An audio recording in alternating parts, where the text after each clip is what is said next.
Hello, and welcome to the orientation webinar about Empire Archival Discovery Cooperative, or Empire ADC. I'm Jen Palmentiero, Digital Services Manager at Southeastern. And I'm Kelsey Milner, Resource Sharing and Cataloging Librarian. Thank you for taking time out of your day to join us.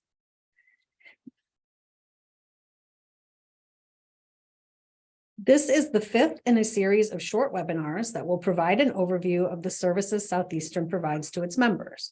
Our goal is to make sure our members know about the resources, services, and programs they have access to and who they can contact with questions, feedback, or more information. This slide lists the other webinars, which we've been hosting monthly. We have 2 more in the series. Look for the registration link coming in the chat, and it's also at the bottom of this slide. All of the webinars are being recorded and posted to our YouTube channel. Link to the YouTube channel is also coming in the chat. We'll kick off each webinar by sharing a little more about where Southeastern fits into the library landscape. Southeastern New York Library Resources Council, or Southeastern, is a nonprofit membership organization that has been serving libraries and cultural heritage organizations since 1967. Our service area are the 8 counties shaded on the map. We provide services to libraries of all types: public, academic, special, hospital, and school, and we partner with other library systems. In the Southeastern region, that includes the Mid-Hudson and Ramapo-Catskill library systems and 5 BOCES school library systems. We also serve museums, archives, and historical societies. Southeastern is one of 9 of these councils in New York. Together, all of the councils make up the Empire State Library Network, or ESLN. This is important to remember because Empire ADC, the service we're discussing today, is a statewide ESLN service, and a link to the ESLN website is coming in the chat. Besides this webinar series, there are many ways to engage with Southeastern services and staff. You can sign up for the monthly newsletter or exchange ideas with your colleagues in the region at a SIG or special interest group. And after this webinar series, you'll have a better idea of the services and programs that are available to your organization. You can find more details on the Southeastern website, www.cinealert.org, or get in touch with Tessa Killian, Executive Director of Southeastern. And a link to Tessa's email is coming in the chat. So today's webinar will take you on a quick tour through Empire ADC. We won't take questions during the presentation, but please do put your questions in the chat as we go along, or save them for the end, and we'll answer them after we stop the recording. So let's get started. Empire ADC is a finding aid aggregation service for New York repositories.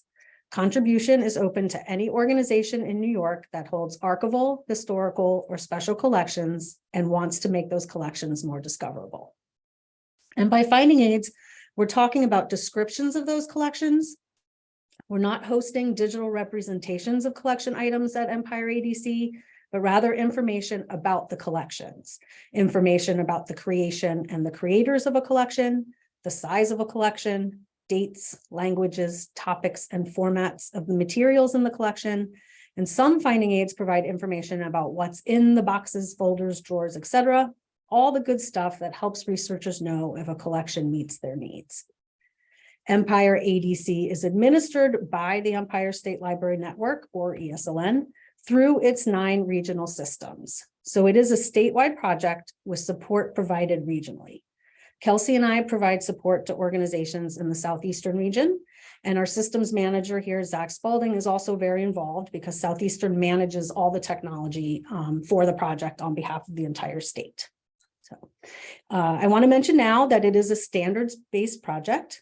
The finding aids in Empire ADC adhere to these 2 standards: DAX, or Describing Archives of Content Standard. DAX tells us what types of information to include in a finding aid and how that information should be formatted. If you're familiar with library cataloging, it serves a very similar purpose as RDA or its predecessor, AACR2. The other standard is EAD, or Encoded Archival Description, which is an XML markup language for making finding aids understandable by computers.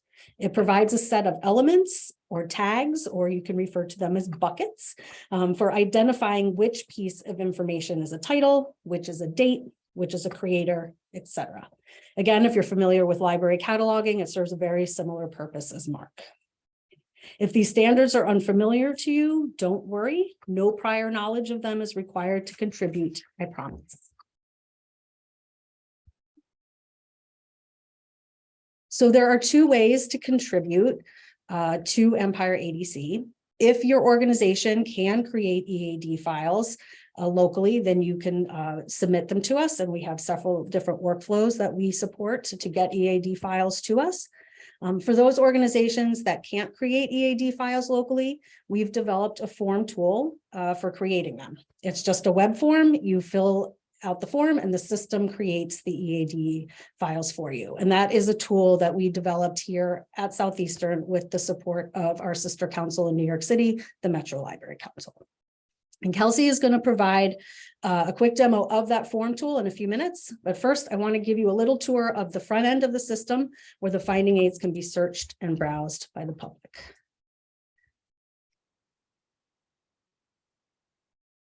Okay, so I am at the Empire ADC homepage, which is empireadc.org.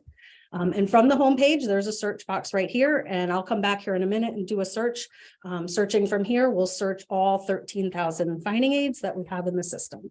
But first, I'm just going to go to our repositories listing.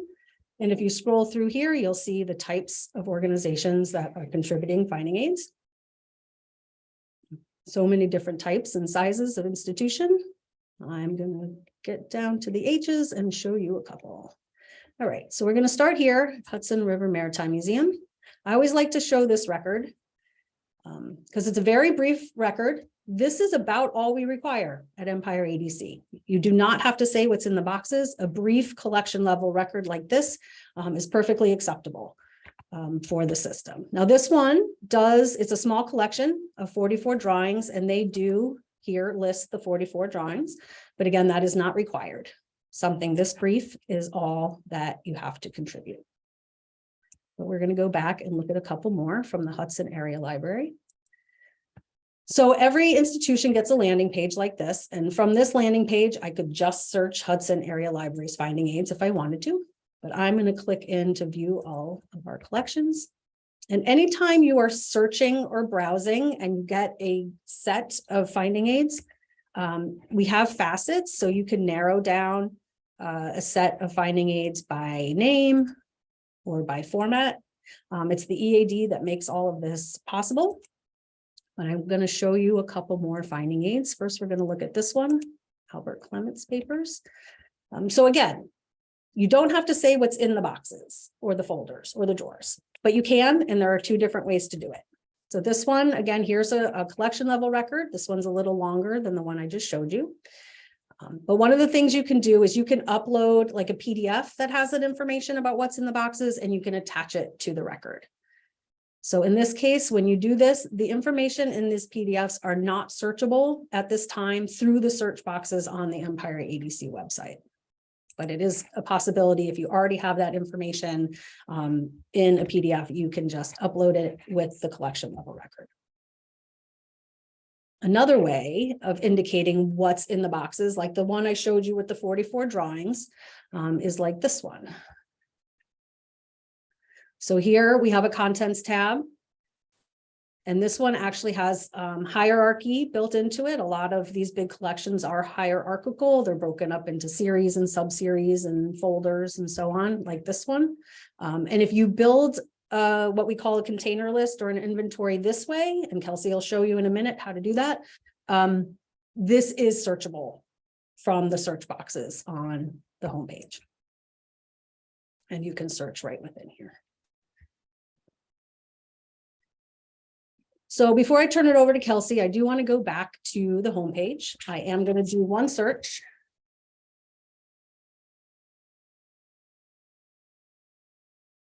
I think I did right. Yes, so I did a search for psychiatry on the homepage across all 13,000 finding aids from all these different institutions. And I just wanted to show you one of the powers of Empire ADC and of doing a detailed container list the way I just showed you, where it actually displays right on the screen. I'm going to scroll down here and I am going to click on this one. So here's psychiatry as a match. And what this did is it actually got me right into box 306 of this very large collection. So I did a search for psychiatry. I clicked on this one.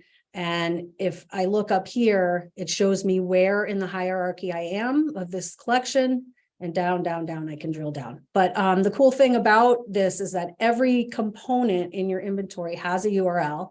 So if I was a researcher, I could fire this URL off to the repository and say, I want what's in box 306. So that is a little tour of the front end. I am now going to stop sharing and turn it over to Kelsey so she can show you the form tool. Okay, so I'm gonna go ahead and share my screen. Okay, should be, taking a minute. Awesome. Okay, so let me just get situated here. Okay, so as Jen mentioned, we're going to switch gears and I'm going to do a brief demo of the form tool. I wanted to start out by saying that I personally really love this form, and I swear I'm not just saying that because Jen is right here and she made it. I think it breaks down creating finding aids into a very manageable and easy process.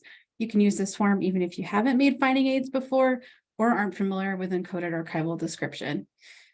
So this tutorial is going to be on the short side. However, we are planning to host a much more in-depth webinar on the form in the near future. So if you are interested in learning more, keep an eye out for that, or feel free to reach out to Jen or myself at any time.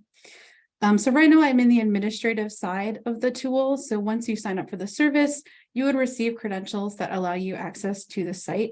And I'm going to come back and touch on some of the other options available here later. For now, I'm just going to show you the process for creating a finding aid. The first thing you would do is click this fun little toolbox and select Add Empire ADC Finding Aid. This will open up the form for you. So this is the first page of the form. And as you can see by the options along the top, it is segmented into 6 different parts. So essentially you work through the form section by section, and then when you're done, you have a complete finding aid. Once you submit it and then publish it, it'll be available on the public facing website. This first section, finding aid info, is all about assigning information to describe the finding aid itself. So this is where you would indicate a title and author for your finding aid. You might have noticed these little question marks next to empty fields. If you hover over them, you'll actually get an information or a description on what information goes there. So for finding a title, it gives you an explanation and then an example of a title. So these question marks can be a really good reference if you ever have questions on what information to put into a field. The rest of this first page contains publisher information. This will actually be brought in automatically based on your organization, which is pretty convenient. This is also where you can assign a language for your finding aid, and then you can select a license type from this drop-down menu. So this form has a quick save option right here. This will actually save the finding aid as a draft to this. It'll save the form as a draft, so you can actually access it for up to 7 days. Without any activity. So this allows you to start a finding aid and then come back to it without submitting. So this next page, collection information, is where we get into the meat of your finding aid. This is where you start to describe the actual materials in your archives. So these first 2 fields are required fields to submit a finding aid. Other than the publisher field on the first page, these are really the only required fields to submit a form. And incidentally, this is a good reminder for myself to create a fake title so that I can move forward. I'm going to call it the Kelsey papers, which is not super imaginative, but it'll get us forward in the form.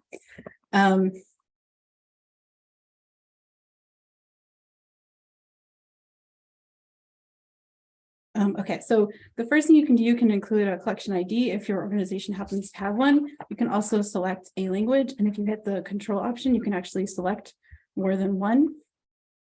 There's an abstract, which is where you can include a concise summary of the subject matter and the material types. And as I'm sure anyone who has ever worked in archives knows, there can be a lot of variability in how archival collections are stored. So for example, you might have 10 boxes of items and then 5 maps that are stored in a filing cabinet. So this physical description section lets you get really specific and detailed when describing your collection. So the first thing you can choose is the coverage. So you can choose to describe a part of your collection or the whole thing. And then you can select type and actually choose how you'd like to describe it. So you can choose carrier, which is what the items are stored in, such as a box or cabinet, whereas material types lets you describe specific item types like map, and then space occupied lets you describe the total space.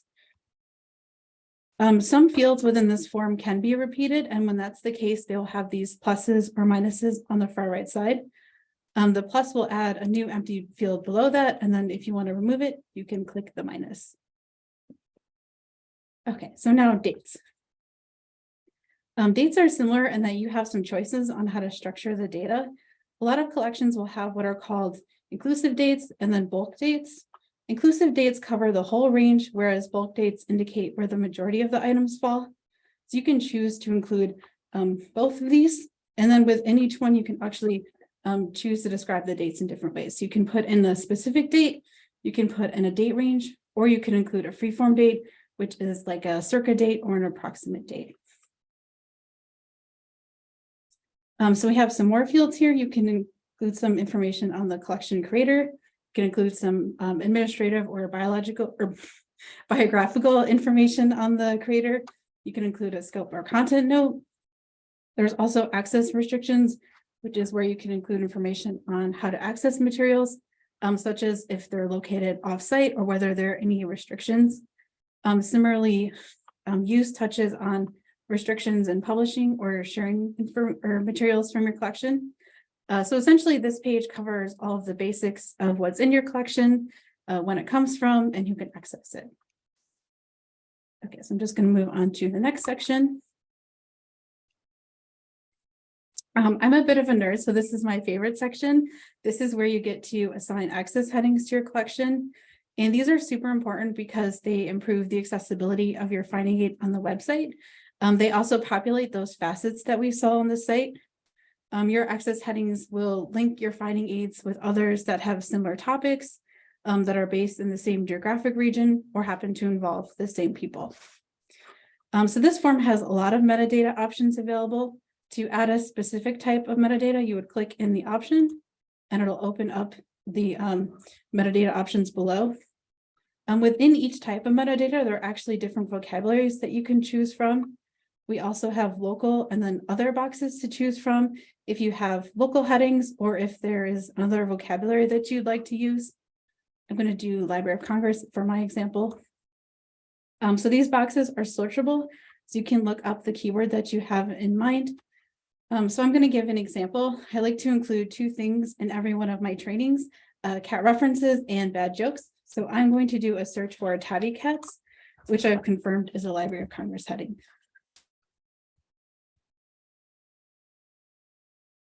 So when you do the search, the term will actually come up, and if you click on it, it'll bring in the URL from Library of Congress for where you can actually find that subject heading.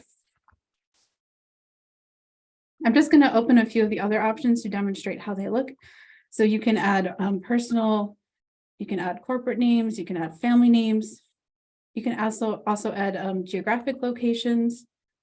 And then within each of these options, there are different vocabularies that you can choose from. And then formats is the last one. So really you can add as many terms as you would like to thoroughly describe your collection. So now we're going to go to the next page, which is additional info. Finding aids are interesting in that the content can really vary from collection to collection. This page allows you to add a variety of extra elements to your finding aid as needed. So to add additional fields, you just click into the box and it'll automatically open the field below. So there are tons of things you can add, things like custodial history, preferred citation, related materials.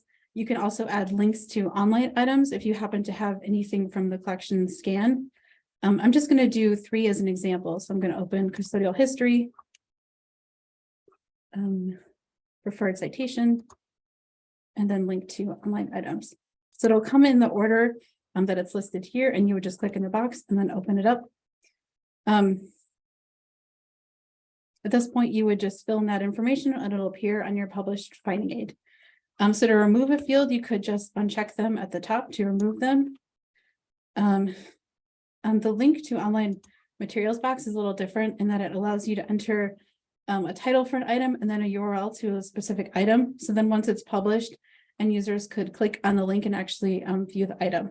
So you can add as many of these additional fields as you would like. So now I'm going to go to our last section, which is inventories. This is where you can add a container list. As Jen demonstrated on the front end, a lot of finding aids will have lists of the specific folders or other items that make up a collection. You can add this inventory to your collection in two different ways. There is the external file upload. So if you have a Word document or PDF that has that container information, it'll appear as a file on your published finding aid that users can then download. We also have a spreadsheet available, and that's linked right here. And this will guide you into creating a container list that'll show up with that structure we saw on the website with all the hierarchy. This is something we would talk about way more in depth at full length training, but once you fill this in and upload the file, it'll create that hierarchy and all of your folder names and descriptions would be searchable. So once you have all of your information in your finding aid, you can go ahead and submit the form. So one thing I wanted to note is that you can actually submit it without publishing it. So that's what I'm going to do. So we don't have a fake finding aid up on our website. So I'm going to go ahead and submit it. And this is where you would check to publish it if you wanted it to appear on the website. So I'm going to click save.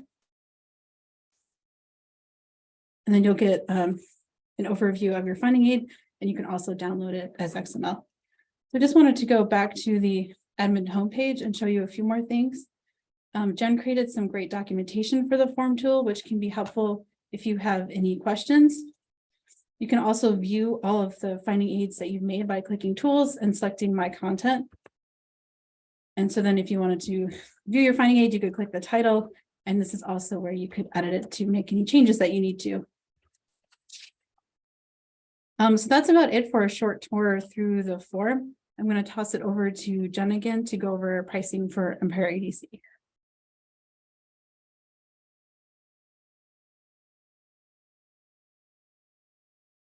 Awesome. Thank you so much, Kelsey, for that.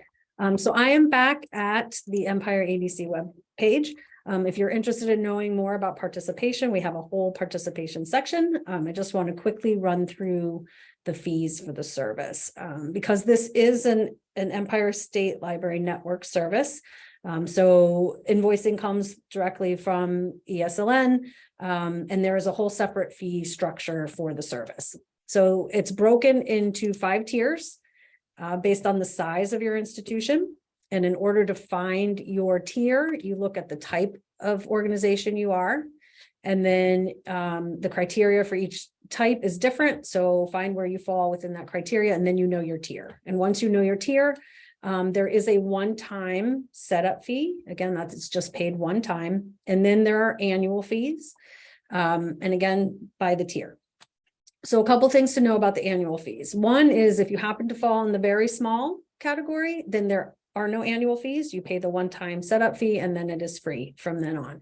Another thing to know is that if you are a member of Southeastern, or if you're watching this from another region, if you're a member of your regional council, because membership in your council is not required to participate in Empire ADC. But if you are a member, then you get a 20% discount on your annual fee. So just wanted to touch on that because sometimes it's not super clear. So I wanted to give that explanation. Again, empireadc.org. You can come find all the information you need. I'm going to just go back to our last slide here. Just to say thank you. And this is our contact information. So get in touch with us anytime if you have questions. And we're going to stop the recording and we'll take some questions now.